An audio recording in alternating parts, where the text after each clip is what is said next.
those who can think of nothing else but the upcoming election, let me share a word of advice. If you fail to listen to the people, you will fail to earn their vote. So let's stay focused on the future, where anyone who wants to work for a better life can achieve it here in the best state for opportunity. This morning, Governor Brian Kemp advised lawmakers to keep their focus on the needs of Georgians in this election year. Good evening and welcome to day 3 of the Georgia legislative session. I'm Donna in Atlanta. We'll have much more on the Eggs and Issues breakfast at the Mercedes-Benz Stadium this morning later in the show. On the show, leaders in the House give us an idea of their policy goals. And in recent years, the General Assembly has lowered the individual income tax rate. A Senate committee studied how to eliminate it over the summer, and we'll hear more about that. We'll talk to 2 members of the committee, including the chair.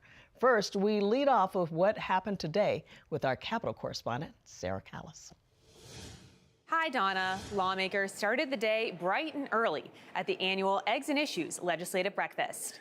Legislators and business leaders gathered and discussed economic priorities on the field at Mercedes-Benz Stadium, which will host the 2026 FIFA World Cup. We got our first look at Governor Brian Kemp's budget priorities at his final Eggs and Issues legislative breakfast. As the state's top executive, Kemp says the state will invest $1.8 billion in new express lanes in the most congested sections of I-75 in Henry County. Currently, 45 to 60% of commuters can't get in the express lanes when they need them the most. This funding will enable GDOT and CERTA to address those issues head on. Our initial estimates indicate that once these express lanes are completed, as much as 70% more vehicles will be able to pass through that corridor during the rush hours. That's a great return on investment for our state. Local road improvements will also be in the budget, Kemp said. He also announced new funds to curb homelessness in Atlanta ahead of the 2026 FIFA World Cup. Known as the Homelessness Response Grant, the state will make a one-time investment of $50 million that will be coupled with other funds from public, private, and non-profit partners to launch this initiative. Through very targeted use of funds, this grant will act as a force multiplier to complement the good work already underway by Mayor Dickens and other champions on this challenging issue. Awards will go to local governments and nonprofit organizations addressing street-level homelessness in Georgia, and it will ensure that every stakeholder has equal skin in the game. We will also see more workforce readiness in this legislative session, Kemp says.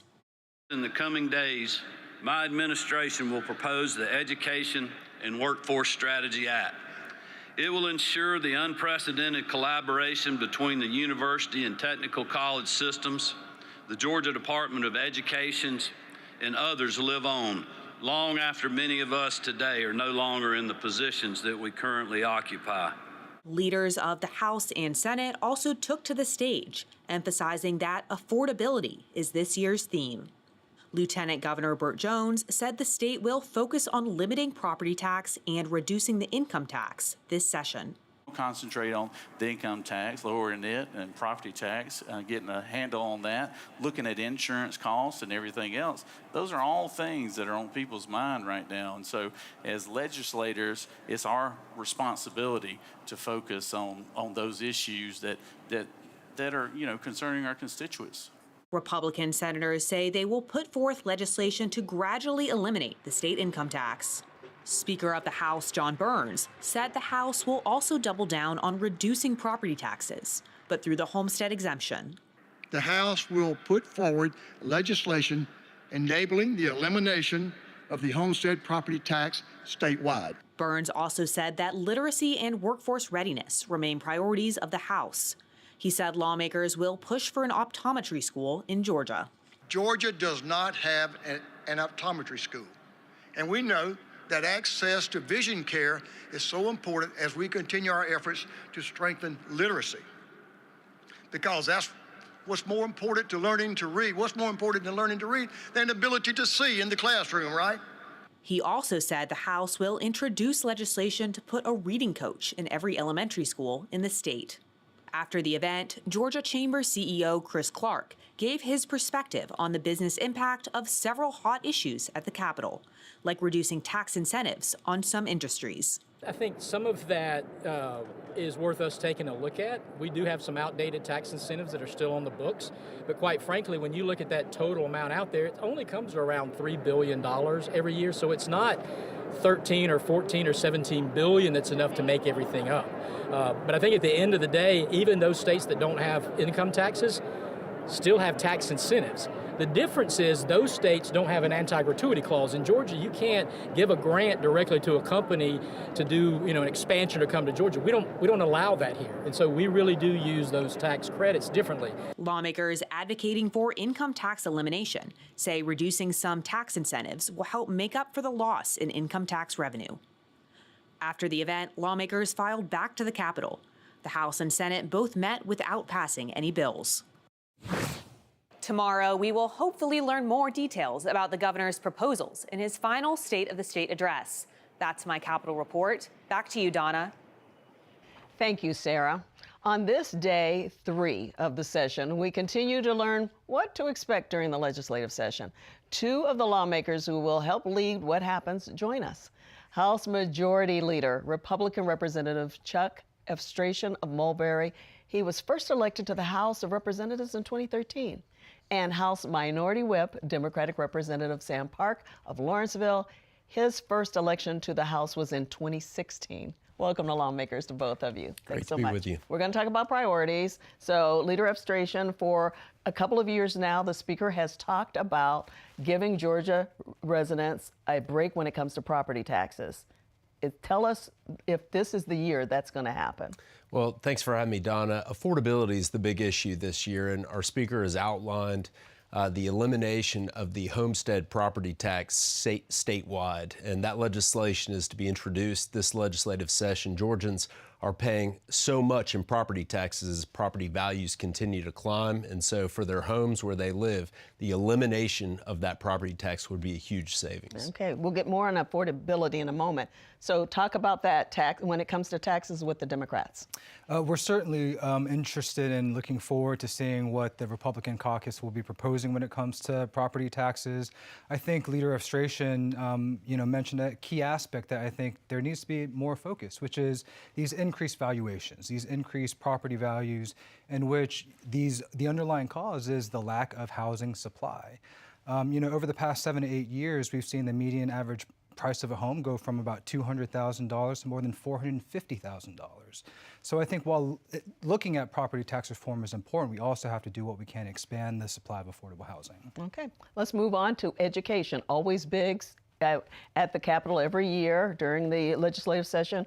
What are you talking about with the Republican caucus? So childhood literacy is a major issue for this legislative session. Speaker John Burns outlined in his speech this morning that a top priority of the State House is literacy, particularly looking at the 3rd grade reading level, when only 1/3 of kids statewide are reading proficiently at grade level.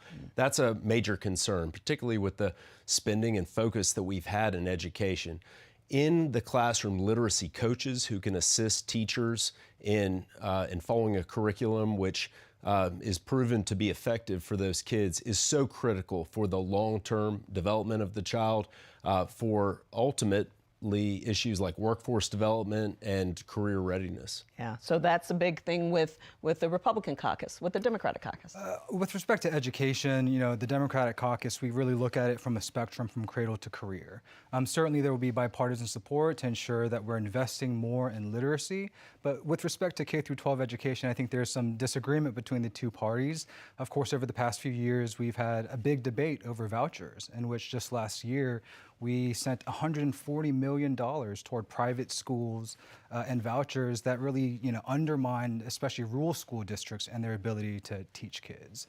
The last piece I'd mention on education is student loan debt. Georgia now ranks 3rd with the highest average student loan debt in the country.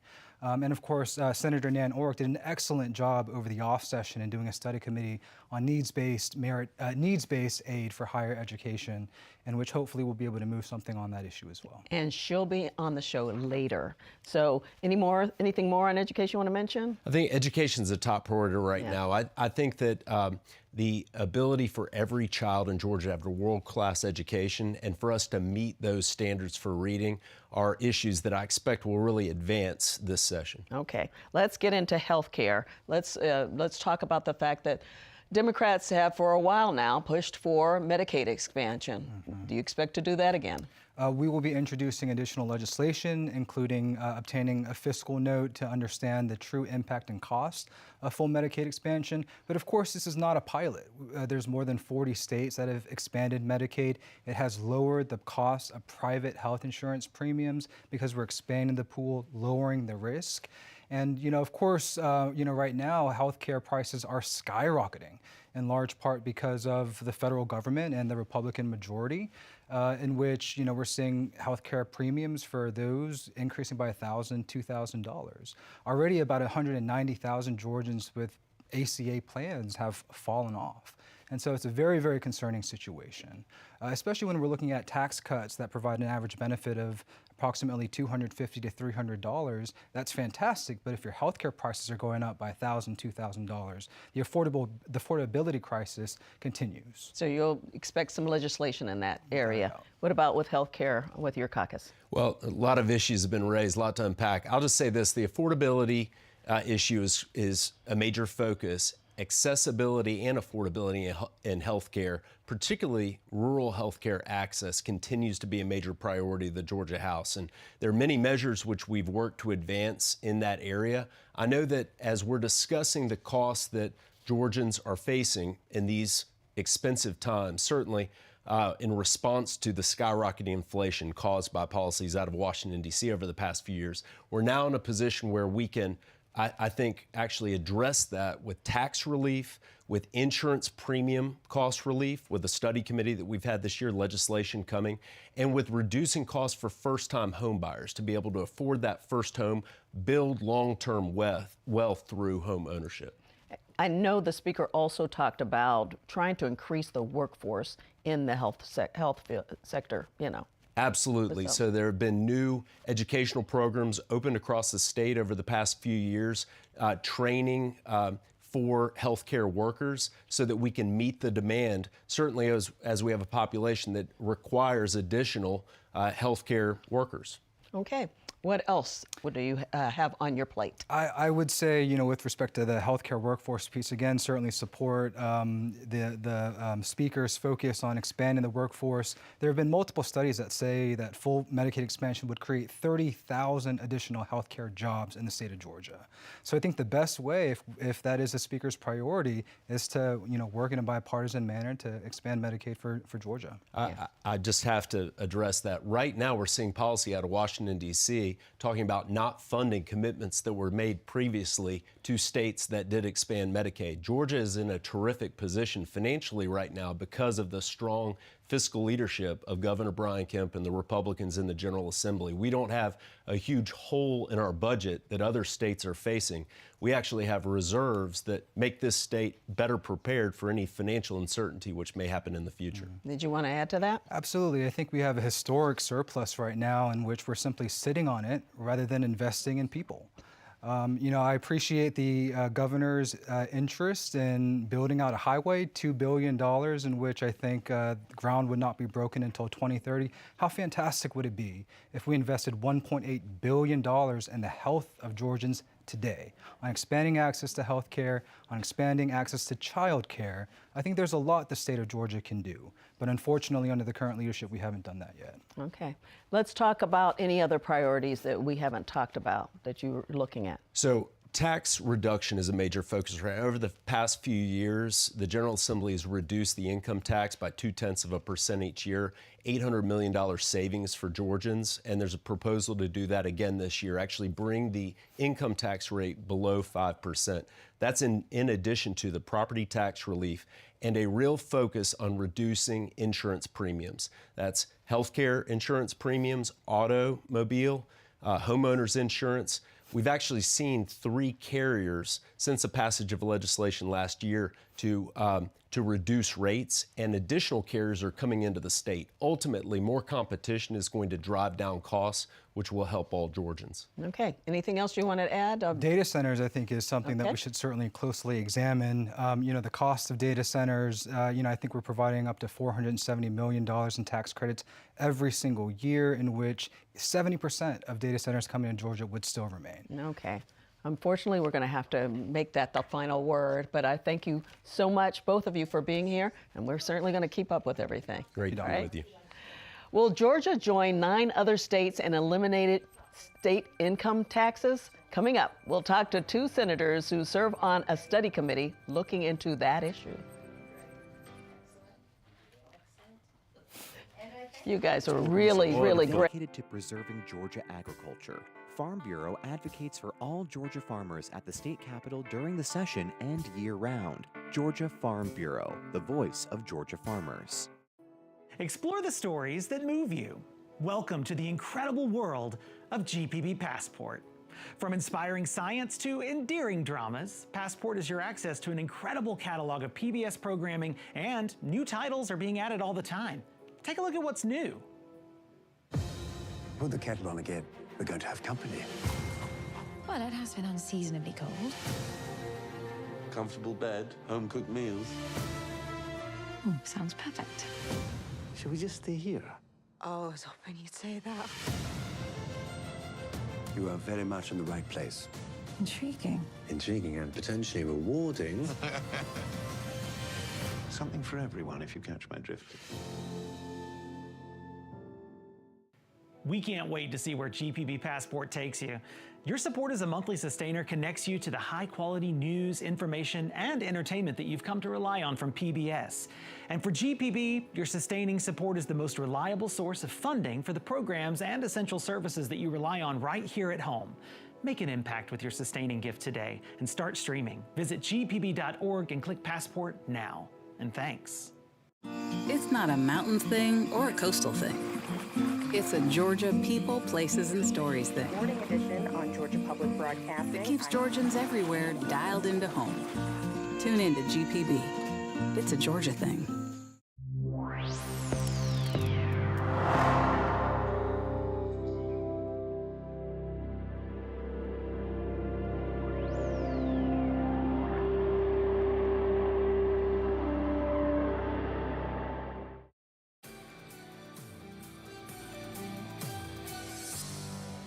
Welcome back to Lawmakers. I'm Donna Lowry. We're going to look closely at a Senate study recommendation to eliminate income taxes. With me are Republican Senator Blake Tillery of Vidalia. He has served in the state Senate since 2016 and is the Senate chair of the powerful Appropriations Committee. And Democratic Senator Nan Orrock of Atlanta.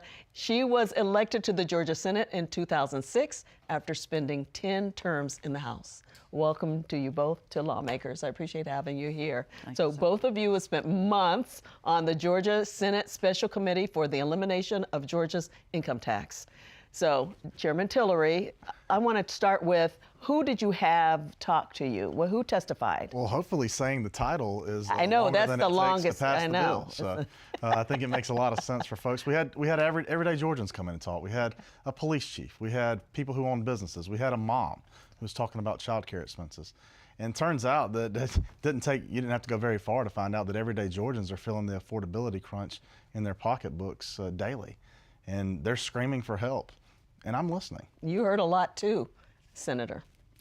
I did, and actually I'd have loved to have seen some more experts than the ones that were brought in who have been beating the drum against income tax for longer than some of us been alive.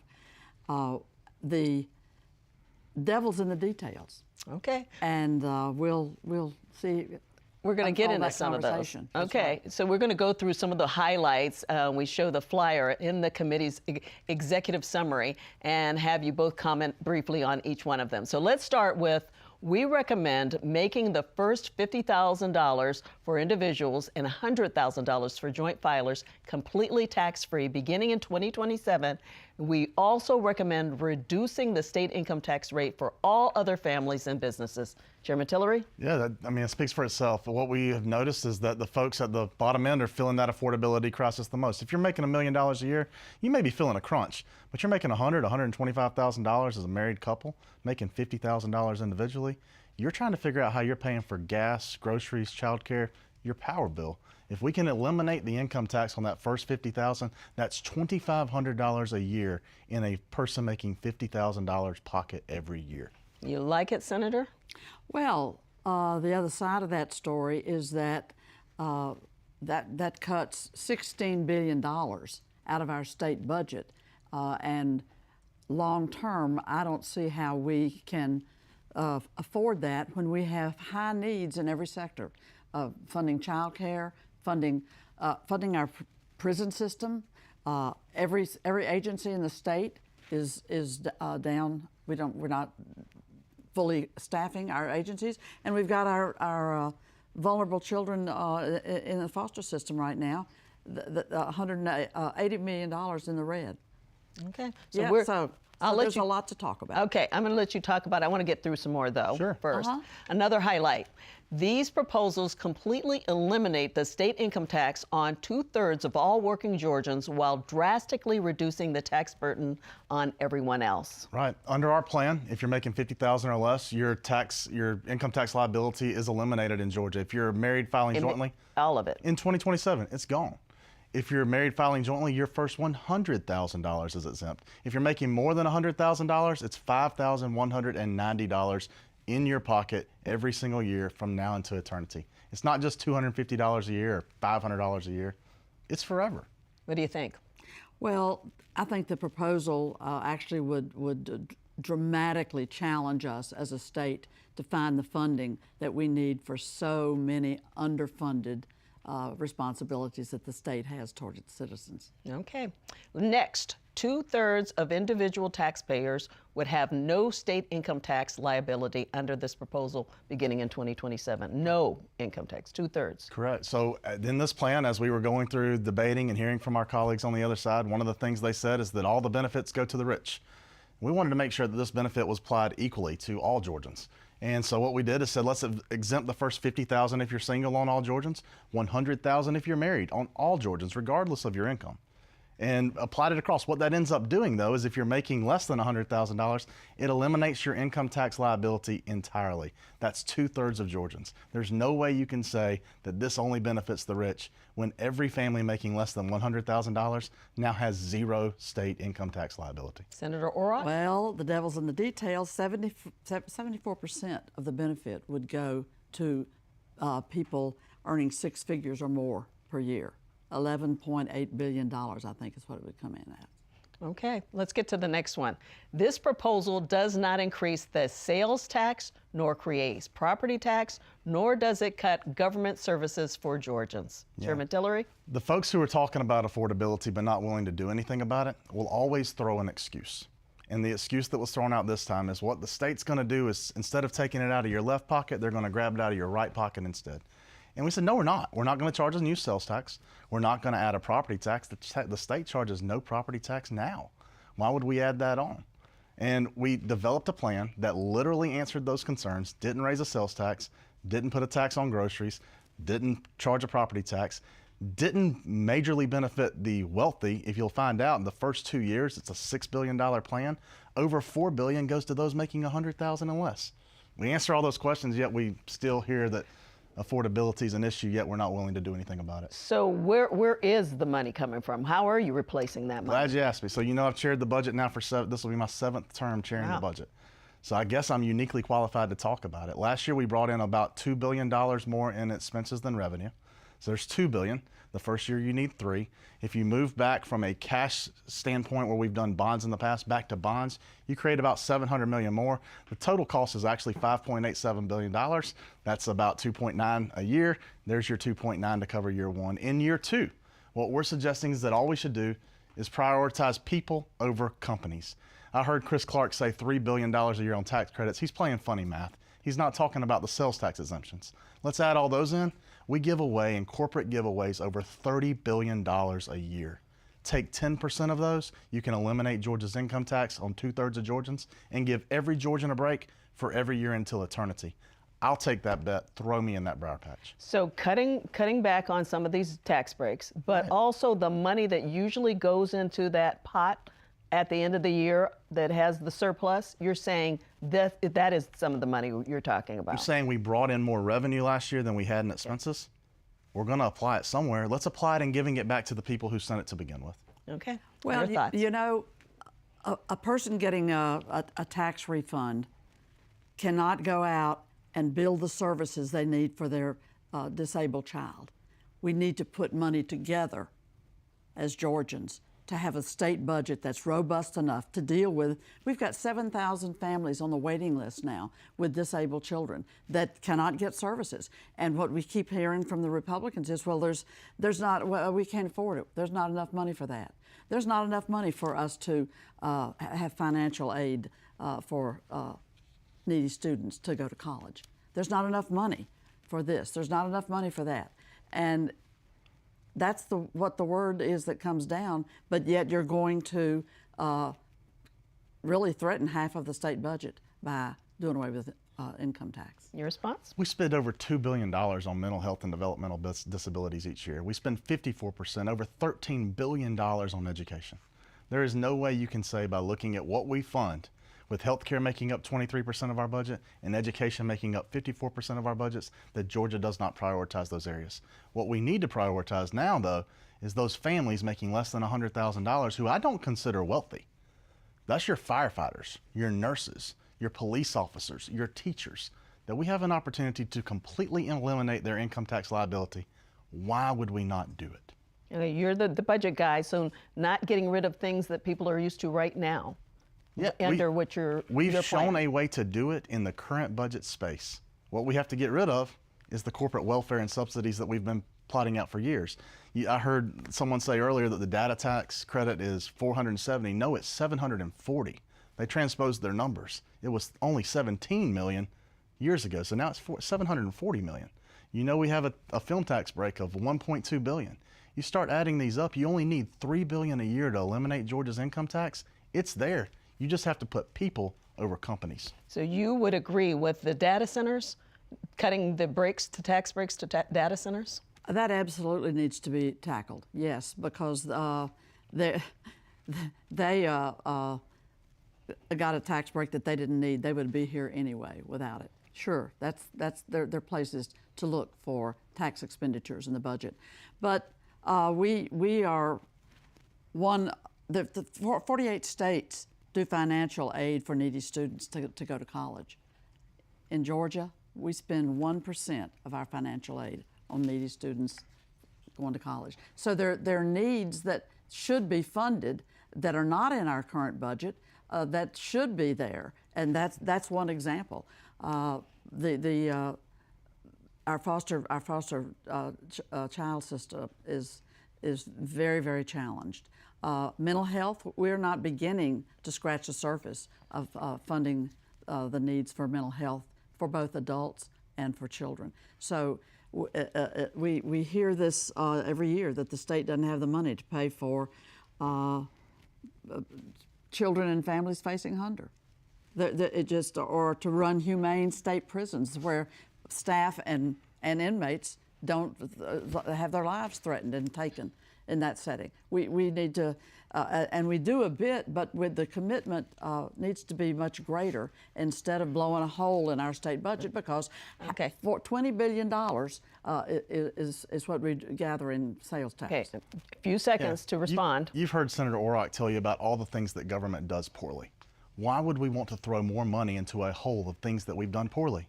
We're incredibly inefficient at programs. Allow people to keep their own money. They can afford their own power bill, their own gas bill, their own grocery bill. I'm going to bet on them.